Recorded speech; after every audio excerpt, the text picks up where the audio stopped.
समझने जा रहे हैं कुछ स्टार्टिंग के टॉपिक्स। चैप्टर 12 जो हमारी साइंस बुक का 12वां चैप्टर है, सम नेचुरल फिनोमिना। ये 8वीं क्लास का 12वां चैप्टर है साइंस बुक का। एनसीईआरटी में भी ये 12th चैप्टर मिलेगा आपको। तो लाइटनिंग लाइटनिंग एक ऐसा फिनोमिना है जो मतलब बहुत कॉमन रहता है आजकल। जैसे जब विंड चलती है, हवा चलती है, तो वो तारों को हिलाती है। अब लाइटनिंग कहाँ पे कैसे प्रोड्यूस होती है आसमान में? तो लाइटनिंग जब बादल के जो नेगेटिव और पॉजिटिव चार्ज होते हैं, जब वो आपस में रगड़ते हैं, मतलब फ्रिक्शन की वजह से जब वो आपस में रगड़ते हैं, तो एक हीट प्रोड्यूस होती है जो होती है लाइटनिंग। इसका जो टेम्परेचर होता है, the temperature of lightning is approx 54,000 Fahrenheit. तो इसका टेम्परेचर जो होता है 54,000 फ़ारेनहाइट के आसपास होता है, 54,000 फ़ारेनहाइट के आसपास, जो सन से बहुत ज़्यादा है, जो सन का सरफेस होता है उससे भी ज़्यादा है। और इलेक्ट्रिक चार्ज, तो जो इलेक्ट्रिक चार्ज होता है वो जनरेट करता है फोर्स, जिसे कहते हैं इलेक्ट्रोस्टैटिक फोर्स। जैसे आपने प्रीवियस चैप्टर में पढ़ा होगा, चैप्टर 8 में, फोर्स एंड प्रेशर में, नॉन कॉन्टैक्ट फोर्स में से एक था इलेक्ट्रोस्टैटिक फोर्स। तो अपन कभी भी किसी चार्ज और अनचार्ज बॉडी को पास में लाते हैं तो वो एक दूसरे को अट्रैक्ट करती है। तो अभी हम समझेंगे इसका एक एक्टिविटी के द्वारा, इसको 3 एक्टिविटी द्वारा समझेंगे अपन। ठीक है, तो सबसे पहले अपन को क्या करना है? एक्टिविटी 1 में अपन को क्या करना है? एक्टिविटी 1 के लिए अपन को एक प्लास्टिक कॉम्ब लेना है। प्लास्टिक कॉम्ब लेंगे, उससे जब अपन सूखे बाल काटते हैं, सूखे बालों पे घिसेंगे उसे, और जो पेपर पीसेस होते हैं उनके पास ले जाएंगे। तो आप क्या देखोगे, जैसे ये एक कॉम्ब है, ठीक है। अब इसे अपन ने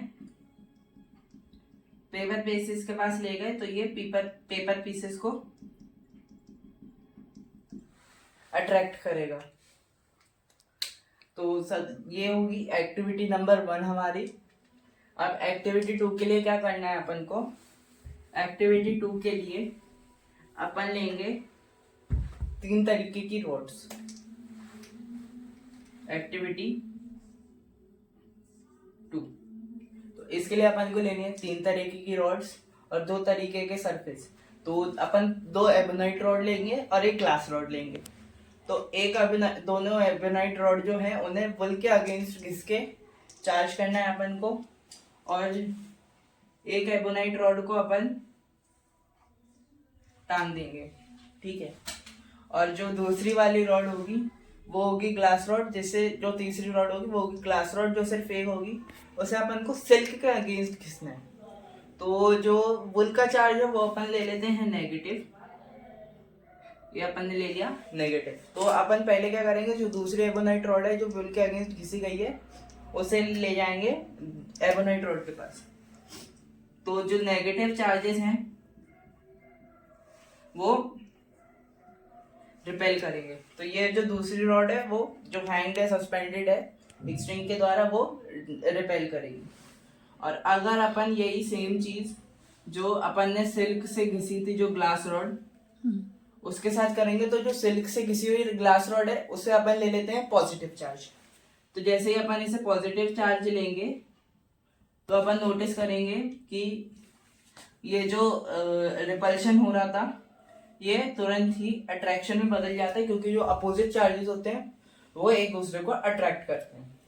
अब तीसरी एक्टिविटी जो है वो अपन करेंगे, जिससे आप सभी ने बचपन में खेला ही होगा, बलून्स के साथ, जो पार्टीज में लगते हैं, और कुछ बच्चे ऐसे भी होते हैं जो उन्हें होटल से घर भी ले जाते हैं। तो एक्टिविटी नंबर आ गई अपनी इधर 3, एक्टिविटी नंबर 3। तो एक्टिविटी नंबर 3 में अपन को क्या लेना है? अपन को एक ऐसा हैंग करने के लिए लेना है, और 2 बलून लेने हैं जिन्हें एक सरफेस के अगेंस्ट घिस के चार्ज करना है दोनों बलून्स को। और वो जो सरफेस होना चाहिए वो सेम ही होना चाहिए। तो जैसे अपन ने, ये एक बलून है,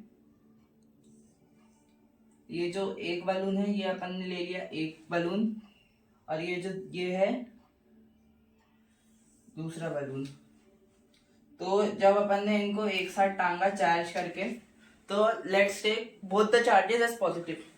तो अगर दोनों को अपन पॉजिटिव ले लेंगे तो ये जो गैप है ये इंक्रीज हो जाएगा, क्योंकि जो सेम चार्जेस रहते हैं वो दूसरे से दूर जाते हैं, मतलब रिपेल करते हैं। ठीक है, तो ये हो गई अपनी एक्टिविटीज। तो अपन ने इससे क्या नोटिस करा, जो अपनी जो ग्लास और एबोनाइट रॉड वाली जो एक्टिविटी थी, तो जो अपन ने जो एबोनाइट रॉड थी उसे अपन ने दोनों एबोनाइट रॉड को अपन ने बुल के अगेंस्ट रब करा था। दोनों एबोनाइट रॉड को जो अपन ने बुल के अगेंस्ट रब करा था, उन दोनों में नेगेटिव चार्ज ले लिया था अपन ने। ठीक है, उन दोनों में अपन ने ले लिया था नेगेटिव चार्ज, और जो दोनों में नेगेटिव चार्ज था तो वो दोनों क्या कर रही थी, रिपेल कर रही थी, दोनों रिपेल कर रही थी।